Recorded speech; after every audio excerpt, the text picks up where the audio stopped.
Shalom Bapak Ibu Jemaat yang dikasihi Tuhan, selamat pagi, selamat datang di ibadah pagi lawatan Tuhan. Puji nama Tuhan, kita mengucap syukur kalau minggu ini kita diberikan anugerah yang baru, kesehatan yang baru, sukacita yang baru. Itu semua pasti hanya karena kasih karunia Tuhan. Mari kita sama-sama mau menyiapkan hati kita sebelum kita menghadapi minggu-minggu ke depan. Kita mau mengucap syukur bersama-sama. Mari kita bersatu di dalam doa. Tuhan Allah yang baik, kami mengucap syukur Bapa atas kebaikan-Mu. Kami boleh ada dalam keadaan yang sangat amat baik, sebagaimana Tuhan ciptakan kami dengan baik. Ya Bapa, kami bersyukur atas berkat-Mu yang melimpah setiap harinya Tuhan. Apapun yang kami hadapi ke depannya, baik studi, pekerjaan kami, aktivitas kami, usaha kami, kiranya kami mau bawa ke dalam tangan-Mu ya Bapa. Kami mau serahkan semuanya ke dalam tangan pengasihan-Mu. Dan biar apapun Tuhan yang kami kerjakan hanya untuk memuliakan nama-Mu lebih dahsyat lagi. Sebentar Tuhan, kami ingin dekat Tuhan, luangkan waktu kami bertekuk lutut di bawah kaki-Mu. Kiranya Engkau Tuhan yang berbicara melalui firman-Mu Tuhan, agar kami boleh dikuatkan dalam setiap langkah kami. Terpujilah nama Kristus, haleluya, amin. Mari Bapak Ibu Saudara, kita siapkan hati kita diingatkan kembali untuk selalu berjaga-jaga dan berdoa dalam segala sesuatunya. Kita mau sama-sama naikkan pujian ini, kita percaya bahwa doa kita dapat mengubah segala sesuatu.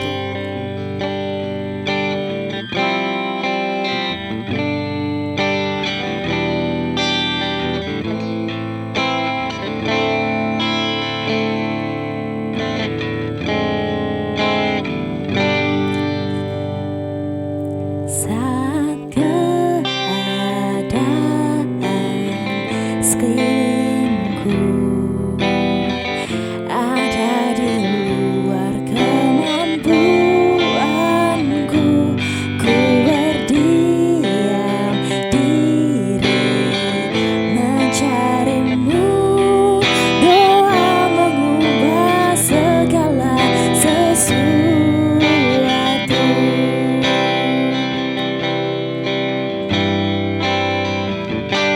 Saat kenyataan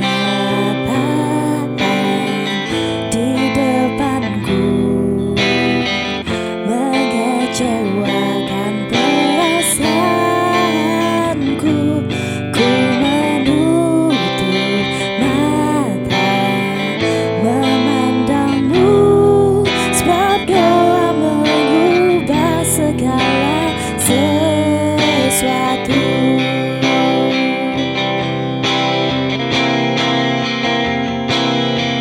Doa orang benar bila didoakan dengan yakin besar kuasa-Nya, dan tiap doa yang lahir dari iman berkuasa menyelamatkan. Doa orang benar bila didoakan dengan yakin besar kuasa-Nya, dan tiap doa yang lahir dari iman berkuasa menyelamatkan.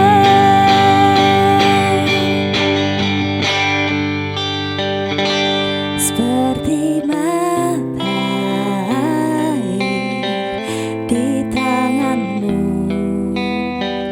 mengalir kemanapun Kau mau. Tiada yang mustahil di mata-Mu. Doa mengubah segala sesuatu.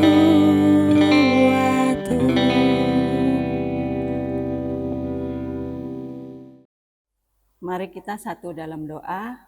Bapa, kami bersyukur untuk pagi hari ini Tuhan, untuk kesempatan yang Kau berikan kepada kami. Di tengah aktivitas kami boleh merenungkan kebenaran firman-Mu Tuhan.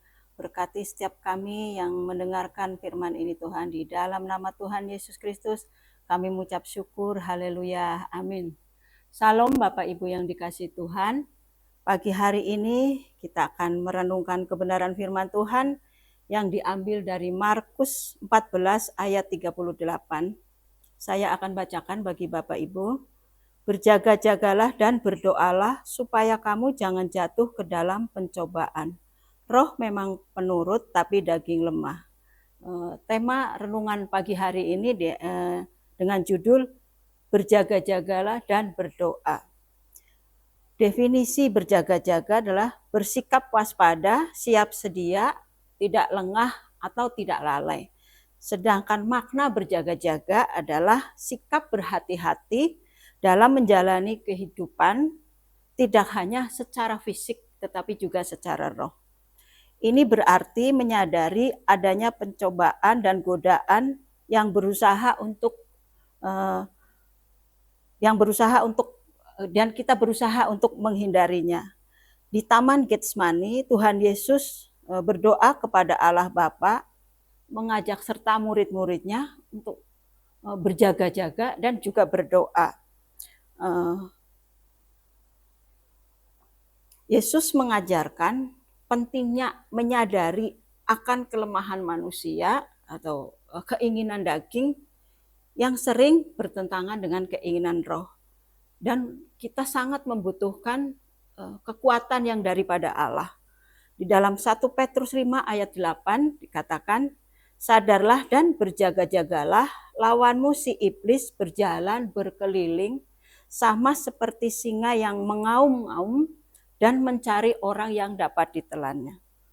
Ayat ini menegaskan bahwa keberadaan dan aktivitas iblis sebagai musuh yang berusaha untuk menjatuhkan orang percaya.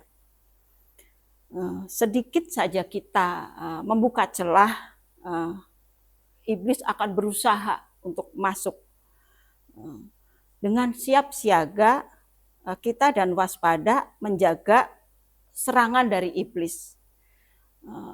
Kita menjaga serangan dari iblis. Tentu ada hal yang sangat penting, yang sangat berarti dalam diri kita yang harus dijaga. Saya bacakan di Amsal 4 ayat 23 dikatakan, jagalah hatimu dengan segala kewaspadaan, karena dari situlah terpancar kehidupan. Pentingnya kita menjaga hati, karena hati adalah pusat dari kehidupan yang dapat mempengaruhi pikiran, perkataan kita, juga tindakan kita. Menjaga hati, bagaimana kita menjaga hati? Menjaga hati dengan mengisi, masuk dengan hal-hal yang positif, dan kita bisa menghindari dengan hal-hal yang negatif. Dengan apa? Dengan merenungkan firman Tuhan, dengan melakukan firman Tuhan, supaya kita tidak terprovokasi dengan atau ketakutan dengan auman si iblis yang berjalan di sekeliling kita. Kita harus berjaga-jaga, siap sedia seperti 5 gadis yang bijaksana. Dia tetap siap sedia, pelitanya tetap menyala, apinya tetap menyala, dan minyaknya tetap terisi penuh. Itulah berjaga-jaga yang memang menunggu sampai benar-benar waktunya Tuhan datang. Jadi kita tidak tertidur. Jadi hidup orang percaya adalah hidup yang berjaga-jaga, melawan godaan iblis dan menundukkan keinginan daging. Di dalam kehidupan ini seperti kita bertanding, misalnya Agustusan nih, kita bertanding bola begitu. Kita bertanding hanya sekali menang, karena kita bertanding hanya sekali untuk menang gitu.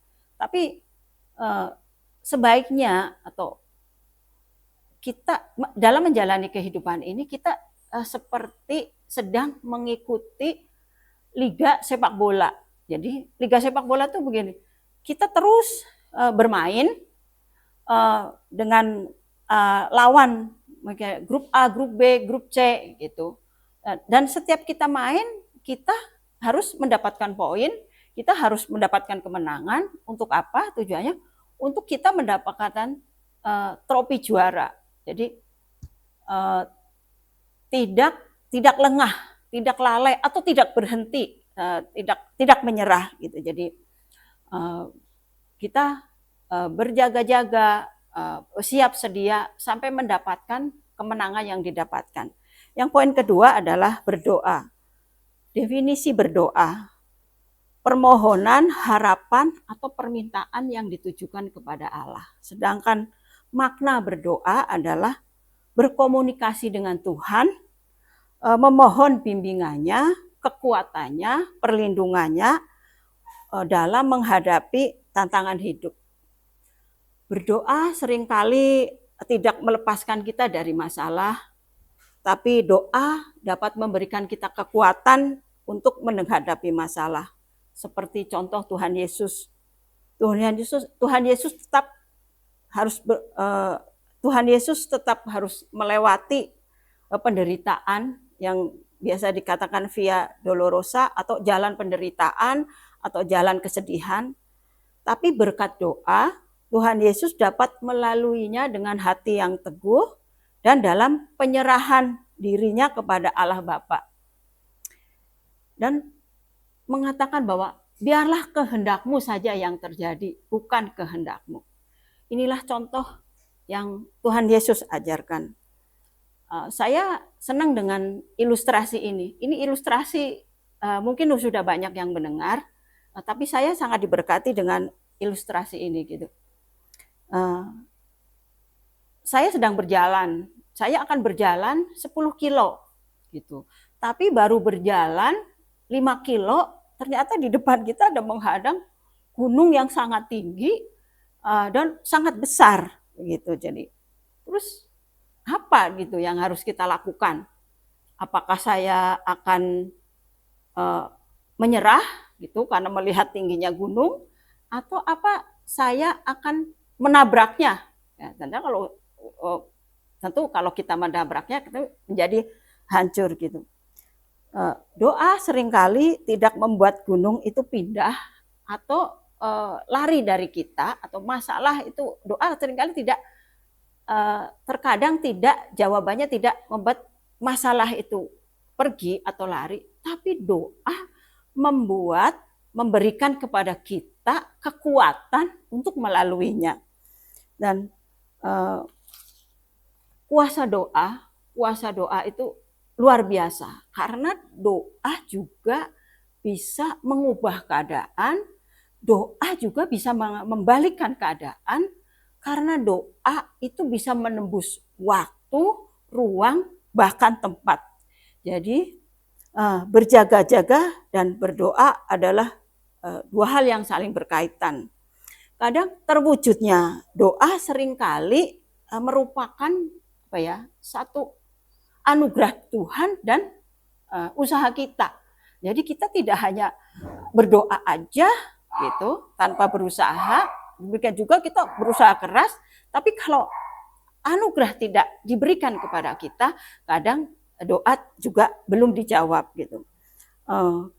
Berjaga-jaga dan berdoa membuat kita untuk tidak jatuh dalam dosa, dalam godaan yang dapat menjauhkan kita dari Tuhan. Saya mau bersaksi. Ini kejadiannya akhir 2024 gitu. Jadi anak saya kerja di Bali, terus kepengen ketemu anak-anak gitu. Jadi pulang karena ini akhir tahun gitu, entah karena pesawatnya mahal atau karena penuh, nggak tahu gimana. Jadi anak saya nih, Iren, memutuskan untuk dari Bali ke Jakarta ini naik sleeper bus gitu. Jadi dia harus dari Bali harus menyeberangi Gilimanuk, Ketapang gitu. Nah, pas sekitar sore jam 4 sore itu dia video call dengan anak-anak gitu. Dia video call, dia katakan kasih lihat itu kapal-kapal, kasih lihat itu bis, di dalam bis siapa aja, apa aja gitu. Karena sleeper bus dengan bis biasa kan beda gitu. Jadi cucunya juga belum tahu gitu perbedaannya. Akhirnya di video call tuh, dikasih tahu tuh semua gitu. Nah, terus nggak sekitar jam 11 malam, itu sore ya gitu, sekitar jam 11 malam itu Iren telepon gitu, anak saya telepon, "Mama, aduh bantu dalam doa," gitu. Saya bermimpi serem sekali gitu, dia katakan gitu. Karena Iren itu dari SMP itu dia kalau mimpi itu akan terjadi di dunia nyata gitu. Jadi misalnya mimpi apa seperti sama kejadiannya di dunia nyata. Jadi dia mengatakan bahwa bis yang dia tumpangin dari Bali menuju Jakarta itu mengalami kecelakaan. Dia katakan mengalami kecelakaan, semua orang meninggal. Semua orang yang ada di bus itu meninggal, busnya bus itu, semua pokoknya yang Iren temuin di bus itu meninggal semua. Dan Iren terlempar dari bus, tapi mengalami kecelakaan yang luar biasa, kecelakaan yang hebat gitu. Jadi akhirnya yaudah kita berdoa.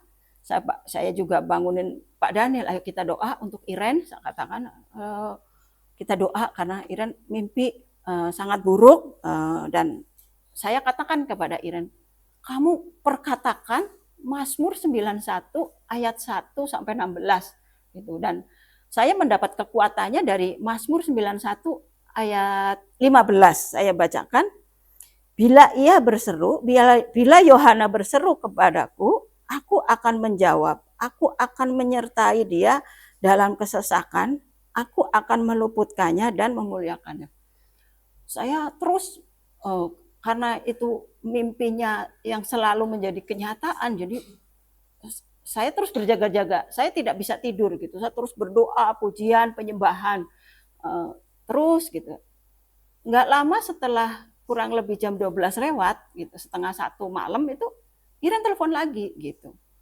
Mama, aku mimpi lagi.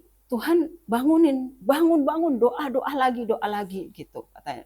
Terus mimpinya ternyata sopir yang dari Bali sampai menyeberang sampai sudah menuju ke jalan tol Surabaya masuk ke Jakarta itu, supir yang pertama ini ternyata habis mengalami tabrak lari. Jadi dia mengalami kecelakaan, nabrak orang sampai meninggal gitu. Orang ini sampai meninggal gitu. Jadi habis itu ya udah kita doakan sopir ini, minta pengampunan sama Tuhan, kita minta tutup bungkus semua dengan kuasa darah Yesus gitu, kita minta perlindungan segala kutuk yang menimpa sopir pertama ini, dan segala roh maut yang dibawa dari Bali itu yang menyebabkan nanti satu bus ini mengalami kecelakaan, kita patahkan, kita tolak, kita ubahkan, saya katakan begitu. Terus gak lama setelah itu sekitar jam pokoknya setengah jam kemudian terus Iren WA gitu, WA saya, tapi dia telepon gitu, "Ma, puji Tuhan, sopir yang tadi dari Bali sampai mau naik ke tol Surabaya mau ke Jakarta diganti dengan sopir kedua." Saya bilang puji Tuhan. Karena apa? Karena saya katakan bahwa doa bisa mengubahkan segala sesuatu. Satu orang ini adalah orang yang membawa roh maut, membawa roh kecelakaan karena dia berdosa, dia tidak bertanggung jawab. Tapi di dalam satu bis itu juga ada orang yang berseru, ada orang yang percaya kepada Tuhan, bisa mengubahkan yang tadinya roh kecelakaan, roh maut menjadi roh kehidupan. Jadi pentingnya kita untuk selalu berjaga-jaga dan berdoa, berkomunikasi dengan Tuhan adalah saat dalam keadaan apapun, dimanapun kita bisa berseru kepada Tuhan, kita bisa minta pertolongan kepada Tuhan dengan yakin, dengan iman bahwa Tuhan Yesus sanggup menolong kita. Puji Tuhan, itu kesaksian dari saya dan itu firman Tuhan yang boleh saya bagikan. Biarlah firman Tuhan ini dan kesaksian ini boleh menjadi berkat buat kita semua. Mari kita berdoa. Bapa, kami bersyukur untuk pagi hari ini Tuhan. Engkau mengajarkan kami Tuhan untuk selalu berjaga-jaga siap siaga, menjaga hati Tuhan, agar kita tidak jatuh ke dalam dosa. Menjaga setiap perkataan, setiap tindakan yang kita lakukan Tuhan. Biarlah juga Tuhan Kau mengajarkan kepada kami, untuk kami tetap terus berkomunikasi, untuk kami tetap terus berdoa. Karena doa adalah napas hidup kami ya Tuhan. Biarlah Tuhan mampukan kami, untuk kami boleh sanggup melakukan semua itu dengan sesuai dengan kebenaran firman-Mu. Terima kasih Bapak, di dalam nama Tuhan Yesus kami mengucap syukur, haleluya, amin. Tuhan memberkati.